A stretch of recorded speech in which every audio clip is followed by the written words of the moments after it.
आपके सामने आज टॉपिक क्या लिखा हुआ है, अचानक आवेशित परत के कारण विद्युत क्षेत्र। ठीक है, मैं लिख देता हूँ यहाँ पे, या फिर क्या है, इलेक्ट्रिक फील्ड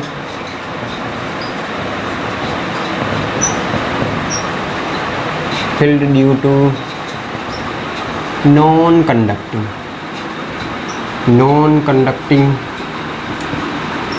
चार्ज्ड शीट। ठीक है, नॉन कंडक्टिंग चार्ज्ड शीट। यहाँ पर ये एक आपके सामने एक परत है, यानी कि एक लेयर है, पूरी की पूरी शीट है, और इस पर पॉजिटिव चार्ज दिया है। इसकी जो लंबाई चौड़ाई इनफाइनाइट है, कोई दिक्कत नहीं है। ठीक है, मतलब इस टाइप से ये रखी हुई है, आप समझ सकते हो। ये इस टाइप से ये पूरी की पूरी परत रखी हुई है ये।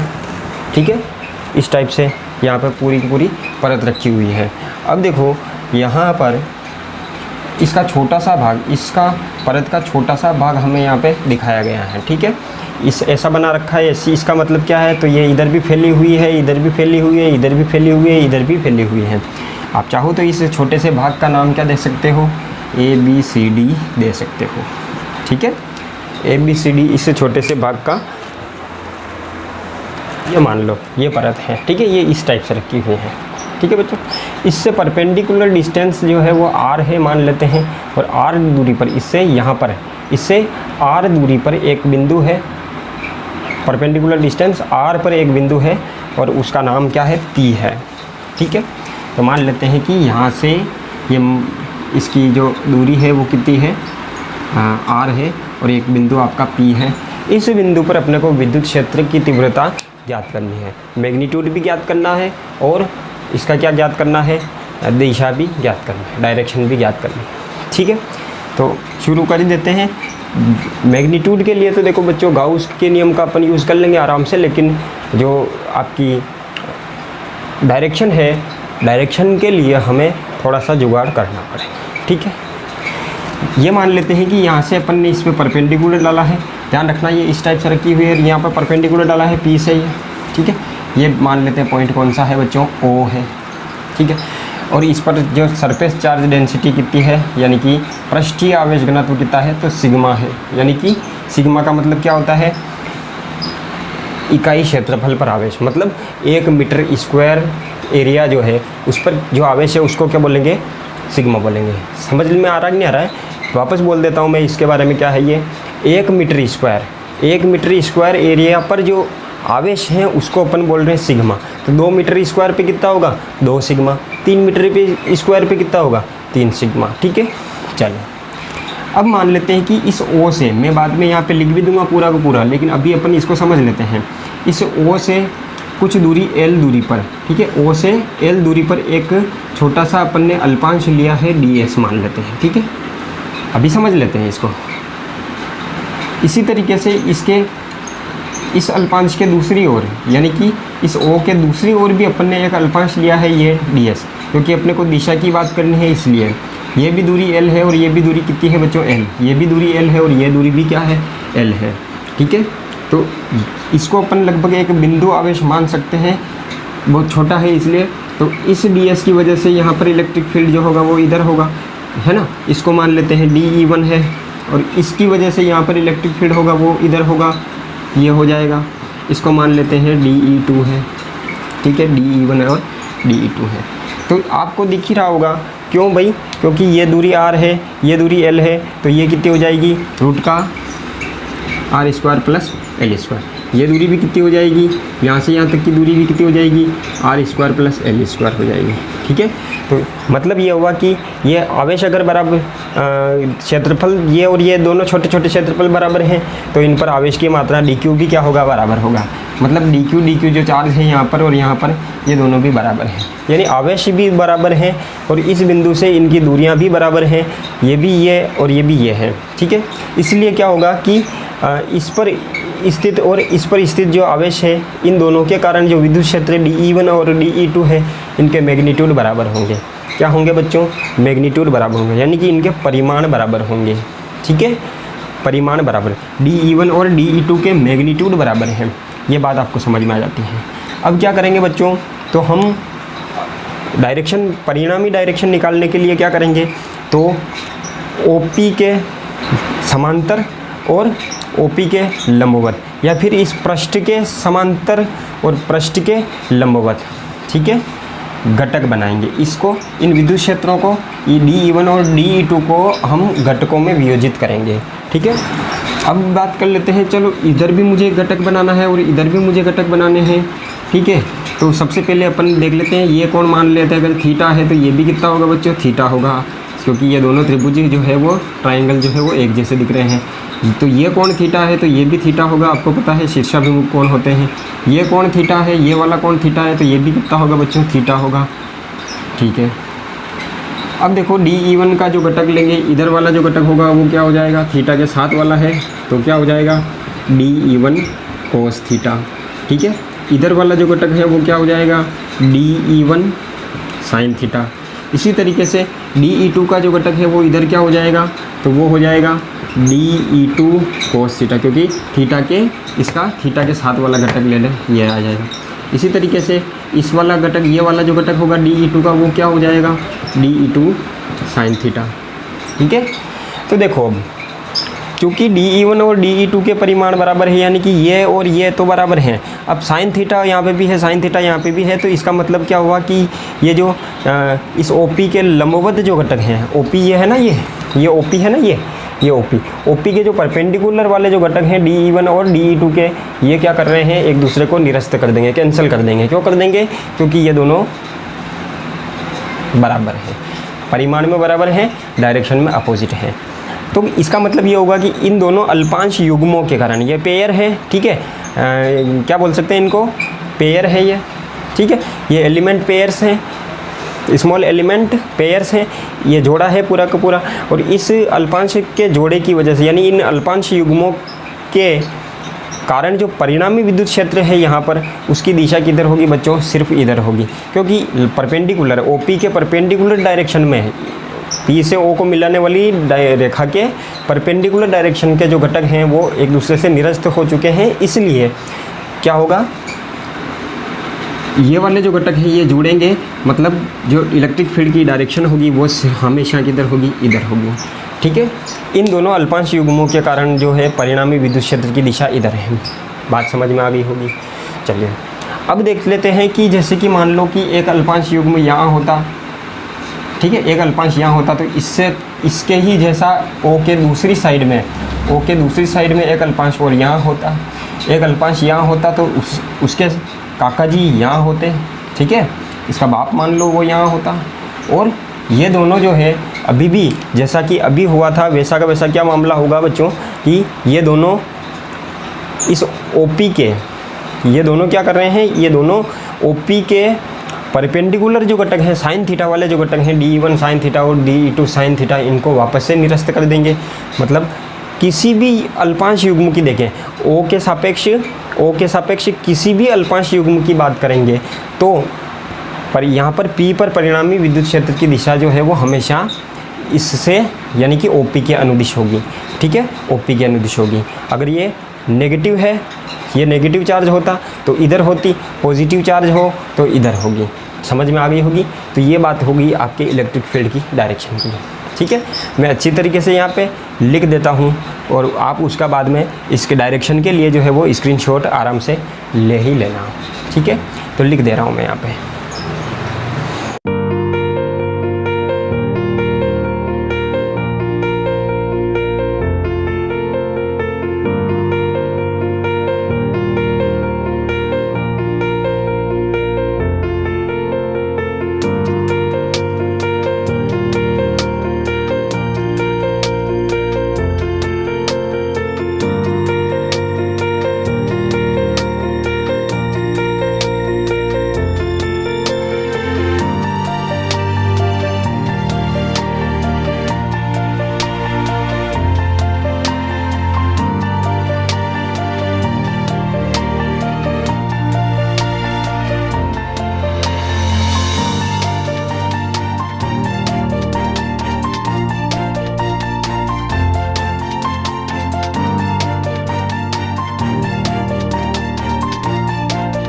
ठीक है, तो बच्चों ये पूरा का पूरा मैंने लिख दिया है। आपको अगर बोर्ड के एग्ज़ाम में अगर आ जाता है ये, तो इसी तरीके से आपको लिखना है। आप चाहे तो इसका स्क्रीनशॉट आराम से ले सकते हैं, ठीक है। आप स्क्रीनशॉट लेना इसको पॉज करके, और फिर बाद में इसको कॉपी में लिख देना। अपन इसको पढ़ दे रहे हैं एक बार, और बिल्कुल मैं समझा चुका हूँ पहले से ही, लेकिन पढ़ते पढ़ते मैं वापस से इसको समझा देता हूँ। क्या लिखा है मैंने? माना एक अनंत क्षेत्रफल की चालक परत पर पृष्ठ आवेश घनत्व सिग्मा है, यानी कि एक बहुत बड़ी परत है और इस पर पृष्ठ आवेश घनत्व कितना है ना, सरफेस चार्ज डेंसिटी कितनी है बच्चों? सिग्मा है, ठीक है। अब देखो कि इस परत से अपने को r दूरी पर स्थित बिंदु P पर विद्युत क्षेत्र की तीव्रता ज्ञात करनी है। तो ये आपको क्लियर है। OP क्या है? परत पर लंब है। OP परत पर क्या है? परपेंडिकुलर डाला था हमने, ठीक है। अब देखो दिशा के बारे में अपन ने क्या लिखा है यहाँ पे, यदि बिंदु O के दोनों ओर अल्पांश A1 व A2 लेते हैं, O के दोनों ओर A1 और A2 लेते हैं, तो इनके कारण P पर विद्युत क्षेत्र के परिमाण समान होंगे। इनके कारण, दोनों के कारण विद्युत क्षेत्र के परिमाण DE1 और DE2 जो है वो क्या होंगे? समान होंगे। समान क्यों होंगे ये मैं बता चुका हूँ, क्योंकि ये दूरियां बराबर हैं और ये अल्पांशों के क्षेत्रफल भी क्या है? बराबर है, ठीक है। तो ये अनुदिश समान होंगे। कहाँ थे अपन? हाँ, परिमाण समान होंगे, परंतु दिशा किधर होगी? तो A1 के कारण जो है वो DE1 की दिशा A1P के अनुदिश होगी। मतलब कि A1 के कारण जो है DE1 की दिशा किधर होगी? A1P के अनुदिश होगी। जबकि परंतु यहाँ पे लिखा हुआ है A2 के कारण DE2 की दिशा, A2 के कारण, ये A2 है, A2 के कारण यहाँ पर विद्युत क्षेत्र DE2 है, इसकी दिशा किधर होगी? A2P, ये A2P के अनुदिश होगी। बात क्लियर हो चुकी होगी। अब देखो, यदि विद्युत क्षेत्रों DE1 और DE2 को क्या किया है? OP के समांतर ये वाले घटक और OP के लंबवत यानी कि ये वाले घटक, ठीक है। तो समांतर व लंबवत घटकों में वियोजित करें, यानी कि इन टाइप के घटकों में वियोजित करें तो क्या होगा? OP के लंबवत घटक, OP के, ये OP है और OP के परपेंडिकुलर घटक कौन से हैं? ये वाले घटक हैं DE2 साइन थीटा और DE1 साइन थीटा। तो OP के लंबवत घटक जो है वो क्या है? परस्पर बराबर हैं, परिमाण में बराबर हैं, क्योंकि DE1 और DE2 बराबर हैं और थीटा दोनों के लिए बराबर है। और विपरीत होने के कारण एक दूसरे को क्या कर देंगे बच्चों? निरस्त कर देंगे, यानी कि ये एक दूसरे को निरस्त कर देंगे, ठीक है। काट डालो इसको, ये दोनों एक दूसरे को क्या कर दिया है? निरस्त कर देते हैं।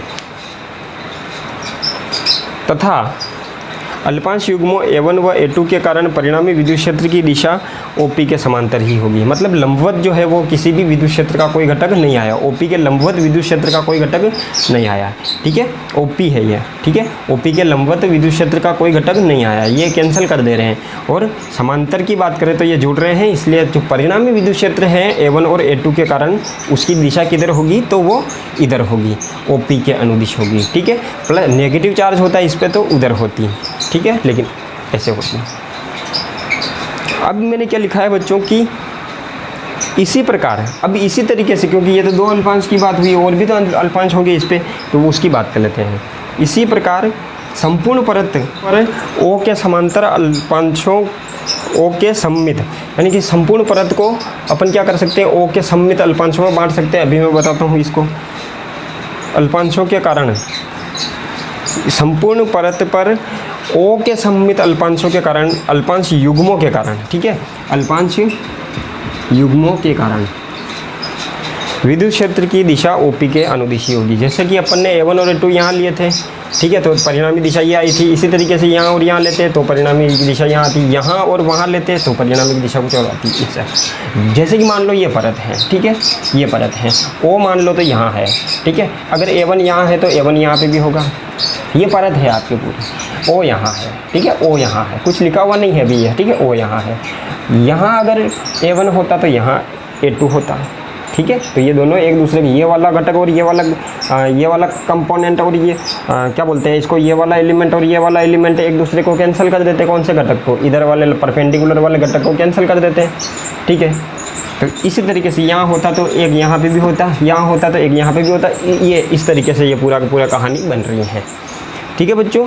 तो ये आपका यहाँ तक कि इसकी डायरेक्शन से संबंधित हमने कुछ बातें करी है और उम्मीद है कि ये आपको अच्छी तरीके से समझ में आई होगी। अब अपन आगे चलते हैं और इस प्लेट की वजह से डायरेक्शन का मामला तय हो चुका है, ठीक है। किधर होगी, जैसे कि मान लो ये परत है आपकी पूरी, ये बोर्ड ही क्या है, परत है, तो यहाँ पर इलेक्ट्रिक फील्ड की डायरेक्शन किधर होगी, ऐसे होगी, ठीक है, ऐसे। अगर प्लस चार्ज है, नेगेटिव चार्ज है तो इसी तरीके से होगी। यहाँ पर कैसे होगी, तो यहाँ पे भी परपेंडिकुलर, यहाँ पर ऐसे होगी दूर की ओर, ठीक है, प्लस है तो। माइनस चार्ज होता है इस पर तो क्या होता है, इधर पास की ओर होती है, ठीक है। तो अब अपन बात कर लेते हैं इसकी दिशा की। आप स्क्रीनशॉट ले लेना इसका, ठीक है। जैसे ये एक परत होती, एक बार और वापस दिशा के बारे में समझ लेते हैं कि ये एक परत होती अगर, और इधर भी फैली हुई होती, इधर भी फैली हुई होती, इधर भी फैली हुई होती, नीचे भी फैली हुई होती, तो इसके इस बिंदु पर इलेक्ट्रिक फील्ड की डायरेक्शन इधर होती है अगर पॉजिटिव चार्ज है, और इस वाले जो बिंदु है उस पर उधर होती है। ऐसा नहीं कि इधर ही होती, यानी कि परत से दूर की ओर होगी, प्लस चार्ज होने पर परत से दूर की ओर होगी। बात क्लियर हो चुकी होगी, ठीक है। अब ये परत कैसे रखी थी, तो ऐसे रखी हुई थी, ये ऐसे रखी हुई थी, ठीक है। अब देखो यहाँ पर इलेक्ट्रिक फील्ड की डायरेक्शन किधर है, इधर है, यहाँ पर किधर है, इधर है, यहाँ पर इधर है, यहाँ पर इधर है, यहाँ पर इधर है, यहाँ पर इधर है, इस टाइप से इलेक्ट्रिक फील्ड्स की डायरेक्शन होगी। क्लियर होगी ये बात। अब यहाँ पर है ना कि P पर अब क्या कर रहे हैं आगे, उसी को डेरिवेशन को अपन आगे बढ़ा रहे हैं कि P पर विद्युत क्षेत्र की दिशा ज्ञात करने के लिए, विद्युत क्षेत्र की दिशा ज्ञात करने के लिए, विद्युत क्षेत्र की दिशा ज्ञात करने के लिए अब क्या करना है अपने को, तो एक गाउसी पृष्ठ की कल्पना करनी है। कैसा गाउसी पृष्ठ, तो बेलनाकार गाउसी पृष्ठ की कल्पना करनी है, ठीक है। तो अब वो गाउसी पृष्ठ किस टाइप का होगा, किस टाइप से होगा, देखो अगर आपको गाउसी पृष्ठ से रिलेटेड या गाउस के नियम से कुछ क्वेश्चन से सॉल्व करने होते हैं तो आपको प्रैक्टिस होनी चाहिए कि गाउसी पृष्ठ किस टाइप का होगा, ठीक है। तो आपके सिलेबस में वैसे दो ही टाइप के गाउसी पृष्ठ है, कौन कौन से, एक तो स्फेरिकल गाउसी पृष्ठ और एक कौन सा होता है सिलिंड्रिकल यानी कि बेलनाकार गाउसी पृष्ठ होता है।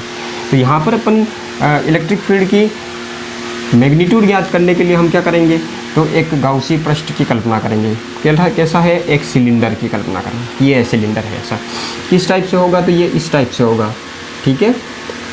ये सिलेंडर जो है वो इस टाइप से होगा, इस टाइप से, ये सिलेंडर है, ठीक है। और ये एक छोटा सा भाग जो है इसके यहाँ पर ये मतलब कैसा है बच्चों कि एक ऐसा सिलेंडर है जो, जैसे कि मान लो ये एक सिलेंडर है, दिख रहा है ना आपको, ये एक सिलेंडर है, मैं पास में लिख के बता देता हूँ, ये सिलेंडर है, ये एक पृष्ठ है, ठीक है, ये पृष्ठ है। तो ये सिलेंडर किस टाइप सा है, ये तो इस टाइप सा है, ठीक है। कैसा है, आधा इधर है और आधा इधर है, यानी कि इसके बीचों बीच में से ये गुजरा हुआ है, ठीक है, बीचों बीच में से गुजरा हुआ है यूँ ऐसा, ठीक है। और ये यहाँ पर कौन सा बिंदु है, तो ये जो बिंदु है ये P बिंदु है, ठीक है। तो P बिंदु से भी ये गुजर रहा है, तो ऐसा एक सिलेंडर है, ठीक है। हम क्या मान लेते हैं कि ये जो इसका वृत्ताकार पृष्ठ है, इसका क्षेत्रफल कितना मान लेते हैं, S मान लेते हैं, और इसका भी मान लेंगे S। लेकिन अब इस गाउसी पृष्ठ से कुल विद्युत फ्लक्स ज्ञात करने के लिए हम क्या करेंगे, सबसे पहले कि इस गाउसी पृष्ठ को संभव हो सके तो इसके अलग अलग टाइप के जो सरफेस होंगे उन सरफेस में बांटेंगे, यानी कि पृष्ठों में अलग अलग पृष्ठों में बांट सकते हैं। तो यहाँ पर जैसे कि अपन ने पिछले डेरिवेशन में किया था वैसा ही कर सकते हैं। तो 3 पृष्ठ है यहाँ पर, कौन कौन सी है, S1, अभी मैं लिखूँगा इसको अच्छे तरीके से, ठीक है, उसका आप स्क्रीनशॉट ले लेना। ये मान लेते हैं S2 है, और एक सरफेस ये मान लेते हैं, ये कौन सी है, ये S3 है, ठीक है। कौन सी मान लेते हैं, ये S3 सरफेस है, S3 सरफेस है। कौन सी है, ये वक्र पृष्ठ, ये एक वक्र पृष्ठ है ना, ये इस टाइप की, ये तो कौन सी है, S3 है, और इधर वाली वृत्ताकार और इधर वाली वृत्ताकार जो है वो S1 और S2 हो जाएगी। जैसे कि ये आपका सिलेंडर है, ठीक है, एक वृत्ताकार इधर है, एक वृत्ताकार इधर है, ये S1 है, ये S2 है, और ये S3 वक्र पृष्ठ। बात क्लियर हो चुकी होगी, ठीक है। ये भी आपको जानकारी होगी कि कि अगर इस पृष्ठ पर मैं छोटा सा क्षेत्रफल लेता हूँ, अल्पांश लेता हूँ, ds कुछ लेता हूँ, तो उस ds की डायरेक्शन किधर होगी, इस पृष्ठ के परपेंडिकुलर होगी। मतलब क्या हुआ कि यहाँ पर जो ds है वह छोटा सा क्षेत्रफल अल्पांश, उस अल्पांश की जो डायरेक्शन हैगी एरिया वेक्टर की डायरेक्शन किधर होगी, तो दूर की ओर होगी। यहाँ पर लेते हैं तो यहाँ पर ds की डायरेक्शन किधर होगी, तो वो भी इधर होगी, ठीक है। और इस वाले पृष्ठ पर कहीं पर भी लेंगे, जैसे यहाँ पर लेंगे, यहाँ पर लेंगे, यहाँ पर लेंगे तो डायरेक्शन ऐसे होगी, यहाँ पर लेंगे तो डायरेक्शन ऐसे होगी। समझ में आ गई होगी बात, ठीक है। जैसे कि ये आपका एक सिलेंडर है, ऐसे कैसे रखा हुआ है ना, ऐसे कैसे रखा हुआ है, ठीक है, ऐसे कैसे रखा हुआ है, इस टाइप से। तो यहाँ पर इलेक्ट्रिक फील्ड की डायरेक्शन जो है वो किधर है वो अपन देख लेंगे बाद में, लेकिन ds की डायरेक्शन किधर होगी, तो वो परपेंडिकुलर होगी।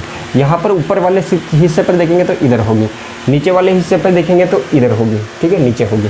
तो ये बात आपको क्लियर होनी चाहिए। नेक्स्ट, इसी में नेक्स्ट चीज़ है, देखते हैं अब आप आगे बढ़ जाते हैं अपन आराम से इसको लेते हुए। चलिए, तो मैं क्या लिख रहा हूँ यहाँ पे,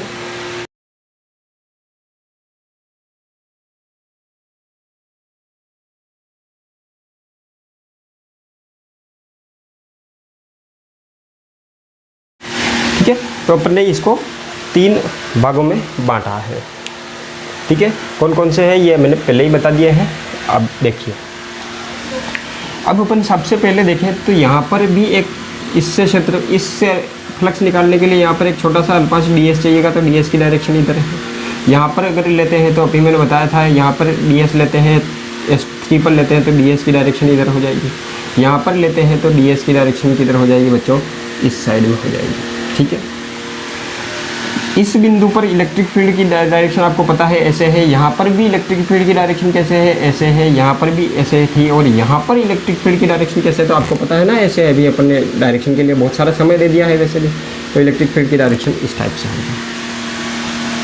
यहाँ पर अपन देखें तो E और ds के बीच में थीटा की वैल्यू कितनी है बच्चों, 0 डिग्री है। यहाँ पर भी देखो आप, समांतर है ना ये, तो थीटा की वैल्यू यहाँ पर भी 0 डिग्री है, लेकिन थीटा की वैल्यू जो है वो थीटा यहाँ पे कितना है, 90 डिग्री है। तो आप आराम से बता सकते हैं, ठीक है। तो अब अपन अगली चीज़ क्या लिख सकते हैं कि गाउसीय पृष्ठ से संबद्ध कुल फ्लक्स या निर्गत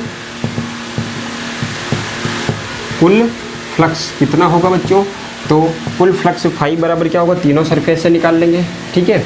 मैं लिख देता हूँ यहाँ पे फाई S1 से प्लस फाई S2 से प्लस फाई S3 से लिख सकते हैं। बराबर क्या हो जाएगा, इस फाई S1 का मान कितना है, तो ये हो जाएगा E डॉट ds, इस किसके लिए, S1 के लिए, plus integration E dot ds किसके लिए है, ये S2 के लिए है, प्लस E डॉट ds ये किसके लिए है, S3 के लिए है, ठीक है। अब देखो अपन जानते भी हैं, चूँकि यहाँ पर देखो S1 के लिए देखो तो E ds का होता है E ds cos theta, E dot ds का मतलब क्या होता है, E ds cos थीटा। तो यहाँ पर E ds S1 के लिए E ds cos 0 आएगा, ठीक है। तो ये हो जाएगा E ds cos 0 डिग्री, किसके लिए है, ये S1 के लिए है, प्लस ये क्या हो जाएगा E ds cos 0 डिग्री, क्योंकि आप देख सकते हो इन दोनों के बीच में एंगल S2 के लिए कितना है, तो S2 ये पृष्ठ है और यहाँ पर ds भी इधर है और E भी इधर ही है, plus E ds cos 90 degree. क्यों, क्योंकि दिख ही रहा होगा E और ds के बीच में ये E तो इधर है, ds इधर है। यहाँ पर देखते हैं तो E किधर होता, इधर ही होता और ds इधर होता, ठीक है। ऐसा सिलेंडर है तो ये, ठीक है। तो यहाँ पर कुल मिलाकर के वक्र पृष्ठ पर प्रत्येक बिंदु पर E और ds के बीच में कोण कितना है, 90 डिग्री है। तो आपको समझ में आ गया होगा, ये S2 के लिए था और ये S3 के लिए था। अब आपको समझ में आ जाएगा कि ये हो जाएगा E ds और इंटू 1 आ जाएगा, तो कोई दिक्कत नहीं है। ये S1 के लिए है प्लस E ds और ये किसके लिए है, S2 के लिए आएगा, क्योंकि इसका वैल्यू 1 होती है, प्लस इसकी वैल्यू कितनी होती है, तो 0 होती है। तो ये आपका नेट फ्लक्स कितना आ जाएगा, फाई आ जाएगा। अब बात कर लेते हैं कि E, क्योंकि देखो इस पृष्ठ से ये पृष्ठ है, ये पूरी की पूरी, और ये वृत्ताकार पृष्ठ है यहाँ पे, ठीक है। इस वृत्ताकार पृष्ठ का प्रत्येक बिंदु जो है उसकी दूरी यहाँ से, इस पृष्ठ से, परत से, इस परत से, इस परत से क्या है, बराबर है। ठीक है, इसी तरीके से इस वृत्ताकार पृष्ठ पर अपन देखें तो हर एक बिंदु पर किसकी, हर एक बिंदु की इस परत से जो दूरी है वो समान है। इसका मतलब दूरियां समान है तो क्या हो जाएगा, इलेक्ट्रिक फील्ड का परिमाण जो है वो समान है। मैं यहाँ लिख सकता हूँ इलेक्ट्रिक फील्ड का, आगे लिख देंगे, चलो आगे ही लिख दूँ इसको, इसी को मैं आगे लिख रहा हूँ। कितना आ जाएगा बच्चों, तो ये आ जाएगा ई बाहर ले सकते हैं, क्यों ले रहे हैं अभी बताएंगे, और डी एस, और ये किसके लिए आ जाएगा, S1 के लिए, प्लस यहाँ पे भी ई बाहर ले लेंगे और ये कितना आ जाएगा, डी एस, और ये किसके लिए आ जाएगा, S2 के लिए। ऐसा क्यों लिखा है, ऐसा इसलिए लिखा है चूँकि S1 व S2 के प्रत्येक बिंदु पर ई का परिमाण क्या है, नियत है, समान है या फिर नियत है। और नियत होने की वजह से ई का परिमाण क्या है, नियत है, ई का परिमाण नियत है, विद्युत क्षेत्र का परिमाण नियत है। इस वजह से अपन S1 और S2 के प्रत्येक बिंदु पर ई का परिमाण समान मानते हुए इंटीग्रेशन से, क्योंकि नियतांक को इंटीग्रेशन से बाहर लिया जा सकता है, इसलिए ई को यहाँ से और यहाँ से अपन ने बाहर लिख के ऐसा लिख दिया है। अब ध्यान रखो, बात इधर करें तो ये क्षेत्रफल मान लेते हैं S है, कितना है, S है, कैपिटल S है, और ये क्षेत्रफल, अब क्षेत्रफल की बात कर रहे हैं तो ये भी S होगा कि नहीं होगा। आपको पता है कि ये वाला जो क्षेत्रफल है, ठीक है, कौन सा वाला, ये वाला जो क्षेत्रफल है और ये वाला क्षेत्रफल दोनों बराबर होते कि नहीं होते हैं। तो इसको भी मैं मान लेता हूँ कितना है, S है, और इसको भी मैं मान लेता हूँ कितना है, S है, ये भी S है और ये भी S है, मान लेते हैं ऐसा, ठीक है। तो ये S है, ठीक है, माना कि S1 बराबर क्या है, S2 है, और वो किसके बराबर है, S के बराबर है। किसके बराबर है, वो S के बराबर है। इसलिए देखो अब बात कर लेते हैं कि ये इसका क्या अर्थ है। तो इसमें ds क्या है, तो ds इस S1 के छोटे से भाग का क्षेत्रफल है। इंटीग्रेशन ds क्या है, तो इस S1 का कुल क्षेत्रफल। इसी तरीके से इंटीग्रेशन ds क्या है यहाँ पे S2 के लिए, तो इस S2 का पूरा क्षेत्रफल। यहाँ पर तो क्या बात कर रहे हैं अपन, इसका मतलब तो है S1 का पूरा क्षेत्रफल, इसका मतलब है S2 का पूरा क्षेत्रफल, ठीक है। तो ये क्षेत्रफल भी किसके बराबर है, S के बराबर है, और ये वाला क्षेत्रफल भी किसके बराबर है, S के बराबर है। तो आपको क्लियर हो चुका होगा, ठीक है। तो लिख देते हैं अपन आगे इसको, ठीक है। तो फाई बराबर क्या हो जाएगा बच्चों, तो फाई बराबर हो जाएगा ES, क्योंकि इसकी वैल्यू भी S है, प्लस E, और ये भी क्या है, S है, ES। कितना आ जाएगा, 2ES। बात क्लियर हो चुकी होगी, ठीक है। कितनी होगी, 2ES। फ्लक्स कितना आया है, 2ES। ये आप समीकरण नंबर इसको 1 डाल सकते हैं आराम से। अब अपन आ जाते हैं गाउस के नियम पर, ठीक है। गाउस के नियम से क्या होता है बच्चों, तो गाउस के नियम से क्या होता है, फाई जो होता है वो Q∞ होता है, आपको पता है। तो समस्या क्या है अब Q∞ की। Q∞ क्या होता है बच्चों, तो गाउसी पृष्ठ के अंदर का आवेश। गाउसी पृष्ठ के अंदर कौन सा आवेश आ रहा है, तो कौन सा आ रहा है आप थोड़ा देखो, ठीक है। जैसे देखो ये वाला जो आवेश है यही तो आ रहा है, ये इस वृत्त के अंदर जो आवेश है ना वही तो आ रहा है। ये वाला आवेश तो बाहर है, इस टाइप से है, देखो समझो आप लोग आराम से। जैसे कि ये आपका क्या है, एक पृष्ठ है, ये पृष्ठ है, ये इस टाइप से है, ठीक है। तो देखो मैं एक बार बना देता हूँ, यहाँ पे बना देता हूँ, ठीक है। बाउंड्री इसकी बना देता हूँ मैं। तो ये जो बाउंड्री है ये परत ही है, और परत पर जो बाउंड्री है मैंने इसको बना दी है, ये तो दिख रहा होगा।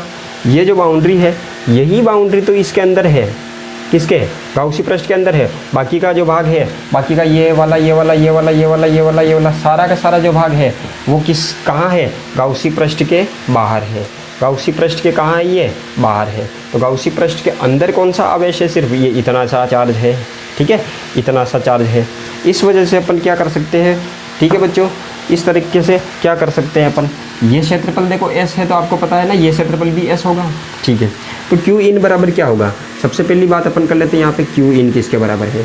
तो क्यू इन जो होता है वो पता होगा, देखो 1 मीटर, देखो इस एस क्षेत्रफल पर जो आवेश है कितने, इस परत के एस क्षेत्रफल पर, ये एस क्षेत्रफल है और एस क्षेत्रफल पर जो आवेश है वो का वो चार्ज कहाँ होगा, गाउसी पृष्ठ के अंदर होगा। अब एस क्षेत्रफल पर कितना आवेश है वो अपन चर्चा कर रहे हैं, ठीक है। अब बात करते हैं सिग्मा का अर्थ क्या होता है, ठीक है। सिग्मा का अर्थ क्या होता है, तो सिग्मा का अर्थ होता है इकाई क्षेत्रफल पर आवेश, ठीक है। इकाई क्षेत्रफल पर आवेश मतलब 1 मीटर स्क्वायर पर आवेश सिग्मा है। 1 मीटर स्क्वायर पर आवेश सिग्मा है। 2 मीटर स्क्वायर पर कितना होगा, 2 इंटू सिग्मा। 3 मीटर स्क्वायर पर कितना होगा, 3 इंटू सिग्मा। 4 मीटर स्क्वायर पर कितना होगा, 4 इंटू सिग्मा। मतलब क्या होगा, जितने मीटर स्क्वायर पर अपने को आवेश ज्ञात करना है उसको अपन गुणा कर रहे हैं किससे, सिग्मा से। इसलिए एस क्षेत्रफल पर कितना होगा, एस इंटू सिग्मा। समझ में आ रही है। जैसे कि मैं मान लूँ कि एक पेन 5 रुपये में आता है, 2 पेन कितने में आएंगे, 2 इंटू 5 यानी कि 10 में। 3 पेन कितने में आएंगे, 3 इंटू 5 यानी कि 15 रुपये में। इसी तरीके से यहाँ पर एस क्षेत्रफल पर कितना आवेश होगा, तो एस इंटू सिग्मा या फिर सिग्मा एस, ठीक है। तो क्यू इन बराबर क्या होगा, सिग्मा एस। क्या है ये, गाउसी पृष्ठ के अंदर आवेश। क्या है ये, गाउसी पृष्ठ के अंदर स्थित आवेश, अंदर स्थित आवेश। गाउसी पृष्ठ क्या है, बेलन है, तो बेलन के अंदर स्थित आवेश है। और इसकी वैल्यू कितनी हो जाएगी बच्चों, सिग्मा इंटू एस हो जाएगी, ठीक है। तो ये कितना हो जाएगा, देखो अतः फाई बराबर कितना हो जाएगा, सिग्मा इंटू एस बटा एप्सिलॉन नॉट, ठीक है। क्यू इन की वैल्यू सिग्मा इंटू एस बटा एप्सिलॉन नॉट। हो गई ये बात, समझ में आ गई होगी। चलिए अब आगे वाला जो प्रोसेस है वो क्या कर लेते हैं, इसको समीकरण नंबर 2 डाल देते हैं।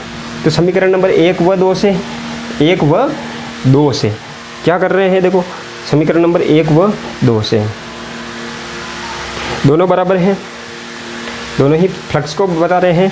तो 2ES, ठीक है, 2ES बराबर क्या हो जाएगा, ये तो 2ES और ये क्या है, सिग्मा एस बटा एप्सिलॉन नॉट, ठीक है।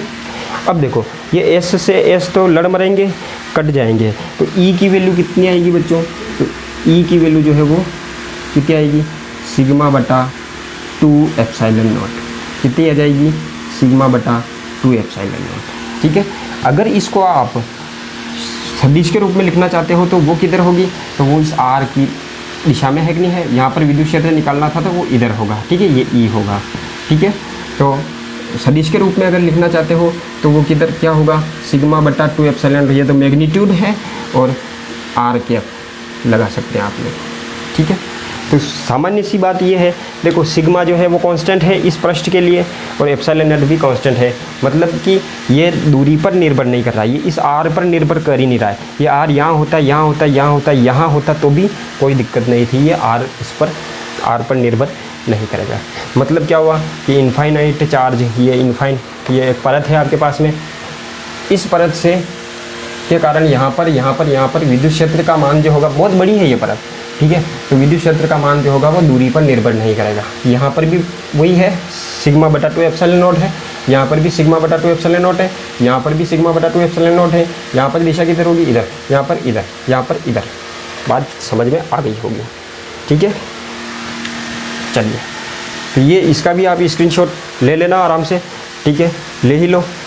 मैं अब अपन इसमें ग्राफ बना लेते हैं, ठीक है, मिटा देते हैं इसको और ग्राफ बना लेते हैं, ठीक है। तो दूरी के साथ क्या कर रहा है, ये दूरी पर निर्भर कर रहा है क्या, नहीं निर्भर कर रहा है, दूरी पर ये निर्भर नहीं कर रहा है। अगर दूरी पर ये निर्भर नहीं कर रहा है तो क्या होगा बच्चों, ठीक है। सबसे पहले इधर तो अपन लेते थे ई और इधर ले देते हैं आर। तो ई का वैल्यू जो है वो नियत है, मान लेते हैं कि ई की वैल्यू इतनी है, सिग्मा बटा 2 एप्सिलॉन नॉट इतनी है।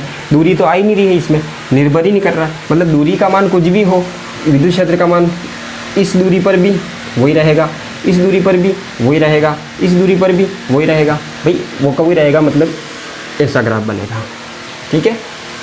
और ई की वैल्यू कितनी है यहाँ पे, सिग्मा बटा 2 एप्सिलॉन नॉट। बात क्लियर है। इसी तरीके से अगर मैं बताऊँ ग्राफ सिग्मा में और ई में, ठीक है, सिग्मा में और ई में, तो ई प्रोपोर्शनल टू सिग्मा, क्योंकि सिग्मा के ये समानुपाती आ रहा है।